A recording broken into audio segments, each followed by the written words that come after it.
Une nouvelle fusée décolle de la rampe de lancement et se dirige vers la Station spatiale internationale. Pour envoyer quelque chose là-bas, cela coûte environ 36 000 $ par kilo. Imagine dépenser autant pour 1 kilo de banane. Le poids d'une navette spatiale est donc calculé au boulon près. En sachant qu'on utilise environ 300 kg de peinture blanche pour recouvrir une fusée, ça fait déjà 10 800 000 $. Avec cette somme, tu pourrais t'acheter un immense voilier, une Bugatti Veyron plaquée or, et peut-être même un penthouse à Manhattan. Ou peut-être même une île privée, enfin une petite. Mais les ingénieurs doivent peindre les fusées en blanc pour qu'elles ne se transforment pas en four volant. Imagine que tu es assis dans une voiture noire sur un parking à midi en plein été, sans climatisation. Tu te sentirais mal au bout de quelques minutes. Mais si ta voiture est blanche, elle se réchauffera plus lentement. C'est une question de réflectivité. Quand les rayons du soleil touchent une surface noire, ils sont absorbés, donc tout ce qui se trouve sous cette surface se réchauffe. Mais sur une surface blanche, ils sont réfléchis. Et cette surface absorbe moins de chaleur. C'est pourquoi en été, tu as beaucoup plus chaud en portant un t-shirt noir qu'en enfilant un t-shirt blanc. Mais les navettes volent dans l'espace où la température avoisine les moins 270 degrés Celsius. Et l'espace est vide, ce qui signifie qu'il n'y a pas de particules d'air pouvant transférer la chaleur. Donc rien pour bloquer les rayons du soleil et les empêcher de chauffer la surface de la fusée. Si elle était noire, la fusée absorberait tous ces rayons et les astronautes seraient comme des poulets dans un four. En plus de la chaleur, le soleil émet des radiations. Le champ magnétique et l'atmosphère terrestre nous protègent de leur effet destructeur, mais il n'y a pas de tel bouclier dans l'espace. C'est pourquoi la peinture blanche à la surface des vaisseaux spatiaux protège également les astronautes des radiations. Les combinaisons spatiales sont blanches pour la même raison, tout comme la Station spatiale internationale. Sur Terre, la plupart des avions sont aussi peints en blanc. Mais même peinte en blanc, une navette spatiale peut surchauffer, et son autre côté, celui que les rayons du soleil n'atteignent pas, se refroidit beaucoup car l'espace est très froid. Les ingénieurs ont donc trouvé un moyen astucieux de transférer la chaleur du côté ensoleillé de la navette à son côté obscur. Il y a des tubes remplis d'ammoniac sous les panneaux. L'ammoniac s'évapore en absorbant la chaleur de la surface, puis il transporte cette chaleur vers le côté le plus froid du vaisseau. Là, il se libère de sa chaleur et retourne à sa forme liquide. Puis il retourne vers le côté ensoleillé de la navette. La deuxième raison pour laquelle on peint les navettes spatiales en blanc, c'est que l'espace est noir. Et si on les peignait en noir ou de toute autre couleur, on ne pourrait pas les voir. Et il serait difficile de les arrimer entre elles ou avec l'ISS. Une navette blanche est en revanche parfaitement visible sur le fond noir de l'espace. La troisième raison est que l'on peut facilement voir le moindre dommage sur le blanc. Bien avant son lancement, la navette spatiale est assemblée dans un hangar à partir de dizaines de pièces différentes, puis elle est livrée sur la rampe de lancement. Si quelque chose se passe mal durant ce processus, on remarquera n'importe quelle fissure ou fuite sur la surface blanche. Mais il n'y a pas que les surfaces des navettes spatiales et de l'ISS qui soient peintes en blanc. Leur intérieur l'est également. Si tu regardes les photos des astronautes de l'ISS, tu verras que la plupart des éléments intérieurs sont blancs ou beiges. Là encore, c'est une question de réflectivité. L'énergie électrique est une ressource importante sur l'ISS.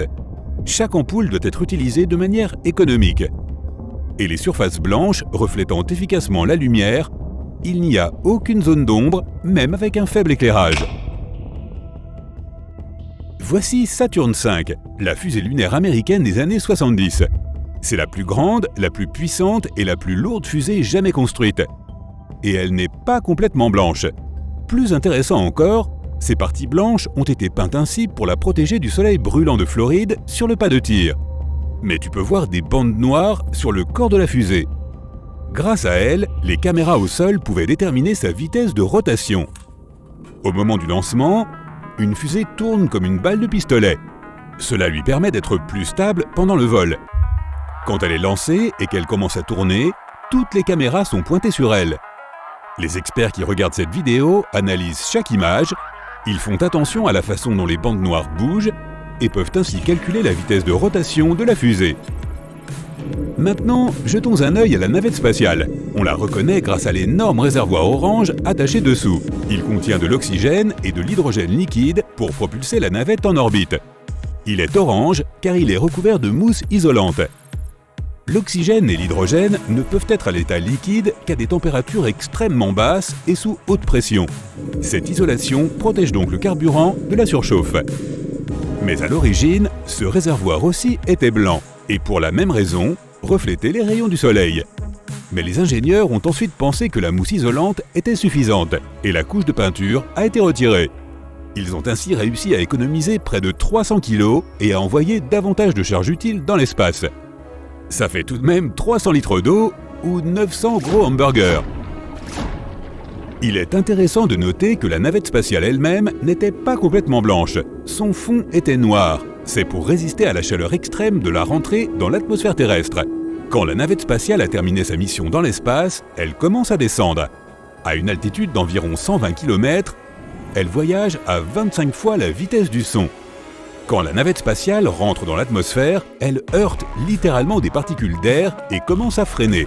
À ce moment-là, son fond chauffe à cause de la friction avec l'air. Frotte tes mains l'une contre l'autre, elles deviennent plus chaudes. C'est pareil avec le fond de la navette, sauf qu'il chauffe à plus de 1200 degrés Celsius. Pour te donner une idée, c'est 6 fois plus qu'une poêle chaude. C'est pourquoi les ingénieurs ont dû protéger le fond des navettes avec des tuiles noires spéciales.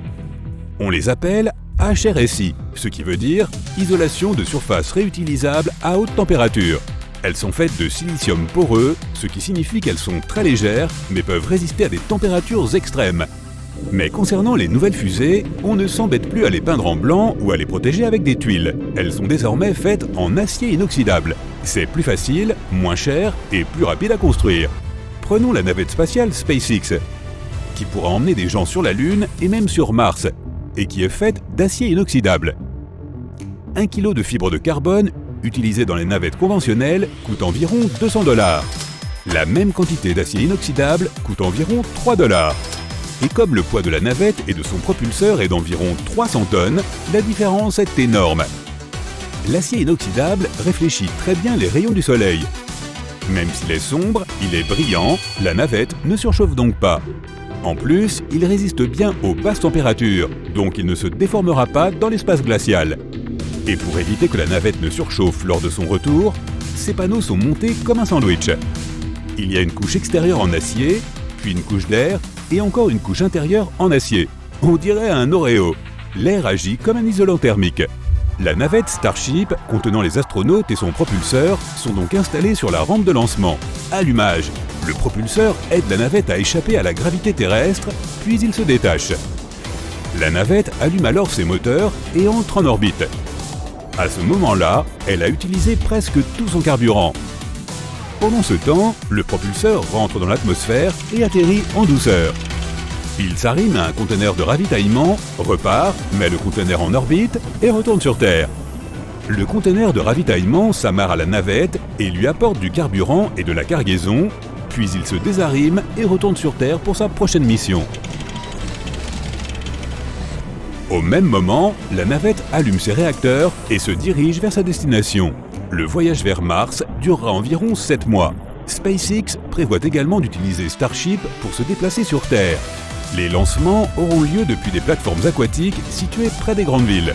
Voyager d'un bout à l'autre de la planète ne prendra alors pas plus d'1 heure.